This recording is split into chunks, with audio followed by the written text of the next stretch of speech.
orain utzik ikusten duzuen gaztetxe honetan, Antixena gaztetxean elkartu dira Tafaia eta Oñatiko euskaltzaleak Tinder ekimenean.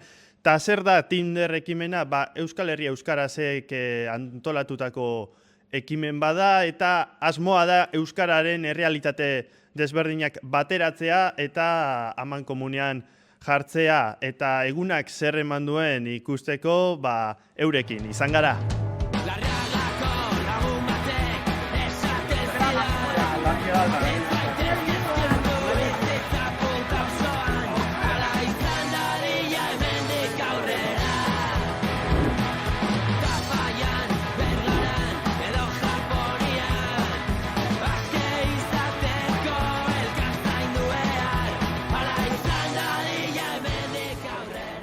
Zela fan da goiza? Oin euki du mai ingurua eta oso ondo fan da, oso gauza interesgarriak komentatu dira eta urten dira eta pozik. Eta ez da bakarrik, ez? Tafaia eta Oñatikoak ezauketako mai inguru bat izan, ez? Danetik hitz egin dozue? Bai, pixkat bion realitatea komentatzeko eta ezagutzeko eta ikusteko nola Euskal Herriak daukan aniztasun pila bat eta oso erabilgarria. Eta zela dau Tafaian euskararen egoeria, ontsi bertan? Bueno, emai inguruan hitz egin dugu egoera ez dela ona, Euskal Herria osoan bezala, baina badua hobera eta baditugu erronka pila bat aurretik, baina badugu ere olako talde indartsuak horri aurre egiteko. Oñatin egoeria ez da berdina, Oñatin badauz gauzak eitzeko, baina ez dakiz zer harritxu dotzun geixen, ez? Tafaiako kontuan inguruan. Bai, hori egisa da oso realidade diferentia dakula Tafaia eta Oñatin, eta egisa da eurandako zailtasunak dian gauza batzuk edo, adibidez komentau da, igual eremu sozialetan, esparru sozialetan edo kuadrillan be lagun artean, euskera zileko ez dauela pesan murtasunik eta euran euskeria edo mugaketan dela gehien bat hezkuntzara eta Oñatin kasuan oso desberdina da, Oñatin aukera anitza badaku, samurtasun handixo badaku euskera zileko eta egisa gauza batzuk txokau ikendotzuela edo harritu ikendotzuela. Bueno, ni egon nintzen arrasaten bebain zuten ekimen hau Tinder H-ekin ekimen hau ez, eta han etorri zian Bizkaiko eskerraldeko gaztiak, eta aipatu zuten ez, euskeraz lasai hitz egiteko eremuen beharra eta arrasaten aurkitu zauiela alako bat. Ez dakiz zeuek bezentzazio hori eukido zuen Oñatira etortzian.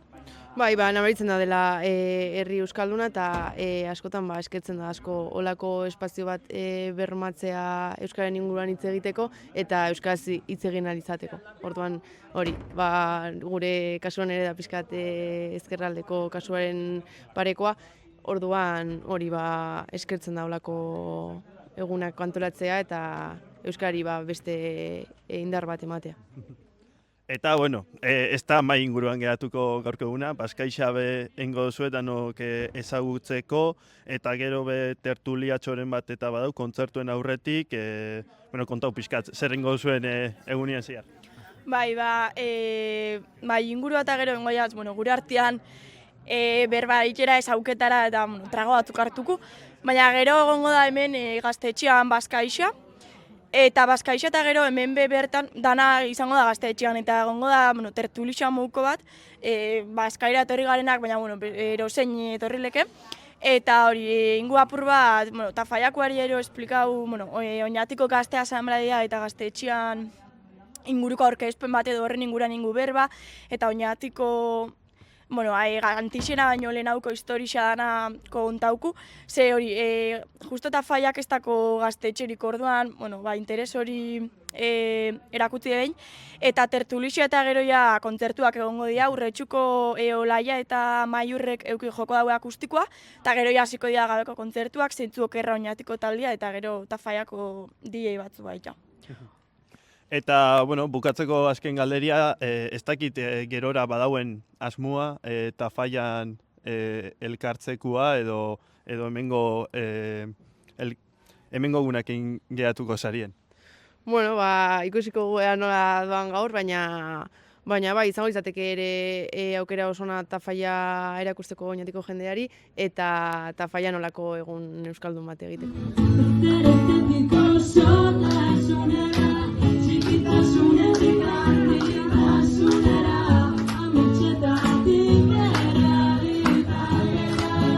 Interesgarria, justu oso errealitate soziolinguistiko desberdinetako bi gazte mugimendutako ordezkariak egon dira hizketan mahai inguruan, tafallarrak eta oñatiarrak, eta uste dut beste Tinderreko zitetan izan den bezala edo egin den bezala, oso ikuspegi desberdinak partekatzeko aukera izan dela, bakoitzak bere errealitatea kontatu duela, eta apur bat balio izan duela baita ere, elkarren berri izateko eta baita ere sakontzeko zeintzuk diren batean eta bestean dauden zailtasunak, indarguneak, eta uste dut interesgarria izan dela. Eta nondik sortzen da, ez? Ekimen hau, hainbat herritan zabiltzate burutzen, nondik sortzen da ideia hau? Hau behar batetik abiatutako edo behar batek eragindako ideia izan da. Ikuste genuen oroar hizkuntza eta nazio kontzientzia ahultzen edo ahultzeudela eta ahul daudela gaur egun ere bai. Eta batez ere ikuste genuen gazteen artean ere nabarmena zela kontzientzia falta hori, bai hizkuntzari eta nazioari begira.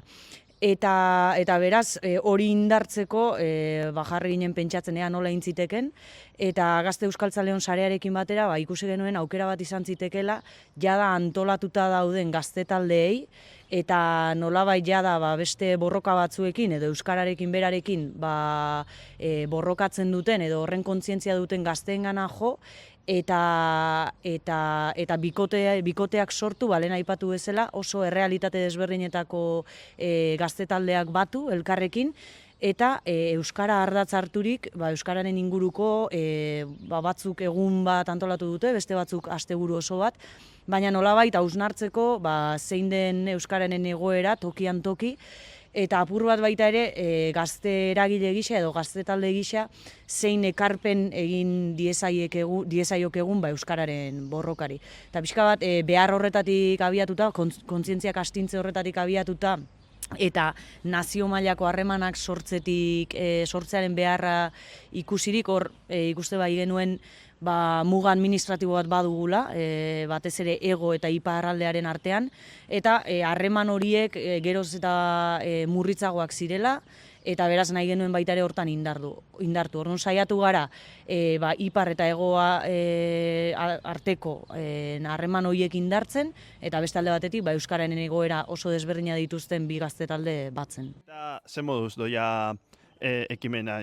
Oñatin egin aurretik beste herri batzutara egin ez? Eta gainera ez da bakarrik ez, helburua euskera egoera honean dagoen herri hauek bizitatzera etortzea, beste kasu batzutan alderantziz izan da, ez? Adibidez, litekeena da etorkizunean Oñatikoak Tafallara fatia, atia behintzat zabalik dago, ez? Ez da bakarrik eurak ikustia Oñatin dagoen euskeran egoeria, baizik eta alderantziz ere egiteko asmoa ere badago, ez? Bai, hor gaur azkainen ere beste egun bat ari dira egiten, arratiekoekin batera, eta gero 31an Usurbildarrak joango dira Bermeora, eta horrekin lehenengo fase honi edo lehenengo edizio honi amaiera emango diogu. Bai EH-tik eta bai Gazte Euskaltzaleon saretik balorazio positiboa egin dugu egun hauena. Oro har gu denetan ez gara egon, baina ni pertsonalki ez naiz denetan egon, baina batzuetan bai. Eta uste dut lehen hasieran aipatu dudan modura oso espazio interesgarriak sortzen direla. Ematen duela aukera euskararen inguruan hausnartzeko, baina horrez gain euskararen inguruan espazio ez formal bat sortzeko eta harreman informal horiek euskaraz eratzeko espazio bat. Eta gainera hori oso errealitate desberdinetako jendearen artean. Eta beraz helburua bada, hemendik abiatzen diren harreman horiek iraunkorrak bilakatzea edo denboran luzatzea. Hori nola egin, baita ere egongo da pixkat parte hartzaile bakoitzaren esku. Guk bai, aipatu bezala, valorazio positiboa egin dugu, eta bigarren edizio bat buruan da bilkigu, baita ere jaso nahi dugu parte hartu dutenen iritzia bigarren edizio bat egingo balitz nola ikusiko luketen, beharra ikusten duten, eta gero bigarren edizio horri begira izan liteke alderantzizko, zuk aipatu bezala, alderantzizko ordenean Tafallarrak oinatira datoz eta besteekin berdin, edo izan liteke bikote berri batzuk, hirukoteak sortzea, beraz, hori findu gabe daukagu, baina bai uste du proiektu emankorra izan litekela, eta lehenengo edizionek baduela oraindik ere jarraipena emateko, eta proiektuak baduela ibilbide propio bat egiteko oraindik ere tarte dezente.